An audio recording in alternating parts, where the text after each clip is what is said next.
You finally get the new console home, peel the plastic off the box, and hook up the HDMI cable. It's a great feeling. Beyond the physical dock and controllers, your access to games and services lives entirely within a digital layer. To download digital titles, play online, or earn My Nintendo loyalty points, you have to pass through a mandatory digital gateway, the Nintendo account. A lot of people treat this step as an afterthought because they just want to start playing. But rushing through this setup screen often leads to permanent structural mistakes. We're talking about digital games permanently trapped on the wrong profile, accidental credit card charges from your kids, and getting stuck in endless login loops with defunct passwords. Today, we are going to build a customized blueprint to architect your account the right way, tailored exactly to how your household plays. As this decision tree shows, we have 3 specific paths to map out today: the single adult gamer, the parent managing a family, and the returning legacy player. Taking 15 minutes right now to map your account architecture will guarantee your digital library stays organized and accessible for the entire lifespan of your hardware. Let's start with the baseline rules of creating your digital identity. Nintendo gives you the option to bypass manual entry. Instead of keeping track of a new, unique password, you can link an existing Google or Apple account to sign in. The trade-off is that your access to your games is now entirely tied to the security and active status of those third-party tech platforms. Whether you link an account or start fresh, you will hit Nintendo's strictest infrastructure rule. You can only link exactly one email address to one Nintendo account. This means a family cannot share a single master household email to run everything. The system forces you to build separate, highly compartmentalized user identities. This rule matters because of digital ownership. Any game you buy from the eShop becomes permanently tied to the specific account that purchased it. That tethering rule stretches across all your devices, covering off-device software purchases and even smart device applications like Super Mario Run. You cannot casually move a digital game over to your siblings or child's profile later. The link is permanent. Because your digital purchases and your unique email lock together forever, an impulsive, quick start setup practically guarantees stranded games and wasted money down the line. This permanence becomes a massive headache for parents. If you have children in the house, you need digital oversight.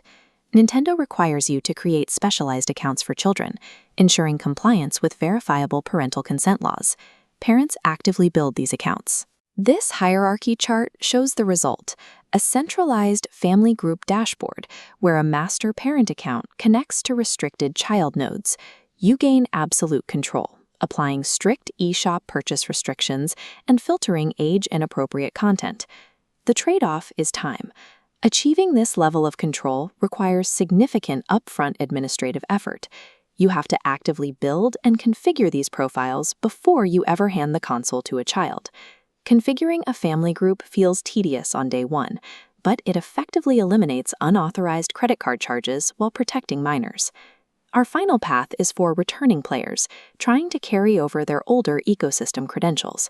Back in the Wii U and 3DS era, Nintendo used a system called the Nintendo Network ID, or NNID.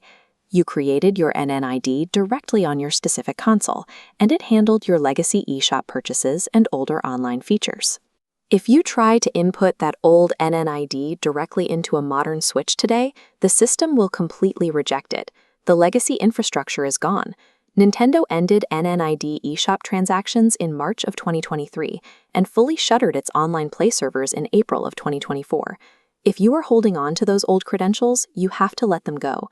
Your only path forward is to build a completely new, modern Nintendo account off-device using a web browser.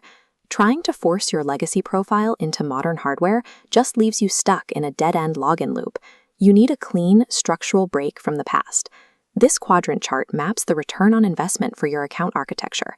We balance your upfront effort against long-term convenience to find your exact blueprint. If you're a legacy upgrader moving from older hardware, your path requires low effort but offers high return. Stop trying to salvage your Wii U or 3DS login. Go to a computer right now and create a fresh Nintendo account. If you are a single adult player, the solo optimizer, you sit right here in the middle. Your quickest path is linking an existing Google or Apple profile. This centralizes auto downloads and maximizes the loyalty points you aggregate across all devices. Finally, if you are a parent setting up a household, You sit in the maximum effort, highest return sector. Listen carefully. Under no circumstances should you purchase your children's games on your personal master account. You need to generate their supervised child accounts, build your family group, and permanently anchor game purchases to the specific child's profile. Taking the time to do this today secures your child's digital library so it can travel with them to future consoles without exposing your wallet. Setting up this architecture today creates a permanent digital passport that moves with you from one console to the next.